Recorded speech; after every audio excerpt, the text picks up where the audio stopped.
I can't be the only person that knows about this. This here is Dr. Jack Kevorkian, the late Dr. Jack Kevorkian. He's well known for publicly championing a terminal patient's right to die by physician-assisted suicide. He was nicknamed Dr. Death by the media, and he said he had assisted over at least 130 patients when he was active in the 90s. He was active in the early 90s doing this. But eventually, he was convicted of second-degree murder in March of 1999 and was sentenced to serve 10 to 25 years in prison. With that, his medical license had been removed 8 years prior, and he was not legally allowed to possess a controlled substance, which he had in his possession to do this. He was paroled for good behavior on June 1st, 2007, and had spent 8 years and 2.5 months in prison. His reason for his conviction was based on one of his patients had been, I believe, had ALS and wanted to die. Figured they were not long for this world and wanted to die. He showed that footage, and the state he was in deemed it immoral.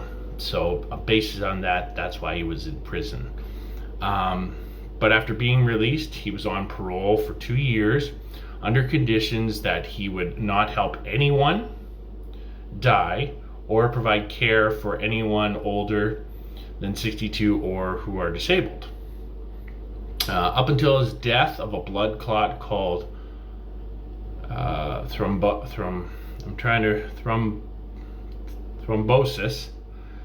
I'm trying to pronounce it. Thrombosis on June 3rd, 2011. He went on a personal mission to make it legal in all states to perform physician-assisted suicide.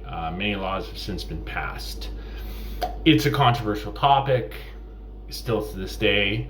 Why, suicide isn't a pretty thing. And physician-assisted suicide is harder. Some people see it as bad, and a lot of people just are unsettling. But in my view, and this may be a controversial take, if you feel that you don't want to have to go through the pain of whatever you're suffering from, like terminally, like you have an affliction, like anything, it's the best thing to do. But if you're mentally struggling and you feel like you want to die, I recommend you seek help. And a lot of times, this guy had people who were like suicidal and wanted to die, and he would turn them away. For moral reasons, like, no, like, you're not really dying. And then he would, if they were really dying, he would follow his wishes. He explains this in several interviews that I have saved in my YouTube playlist related to this.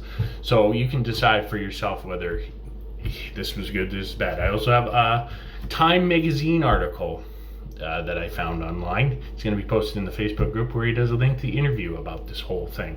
And there's a sister article from one of his from the family of one of his patients, talking about their experience and what they thought at the time. So definitely check that out. Controversial topic, controversial individual, but and nowadays it's commonplace. And being in Canada here, we have this thing where you can ask to be physicianally assisted to die. But that's controversial in itself, because if you're struggling mentally up here, you need to seek help. But if you feel that your body is deteriorating because you have cancer or ALS or anything, and you just don't want to go through a process of treatment, and you're just better off to, let it go, I don't want to be a vegetable, that's the choice. And in my opinion, that's a better choice. Killing yourself because I want to die, man, a lot of people are going to miss you. If you need help, get help. But yeah, I'll let you guys decide and debate it amongst yourselves if you see this in the comments below and what you think of this. And you can see the various interviews and clips. There was even a movie made about him where Al Pacino played him. Yes. So enjoy. And seriously.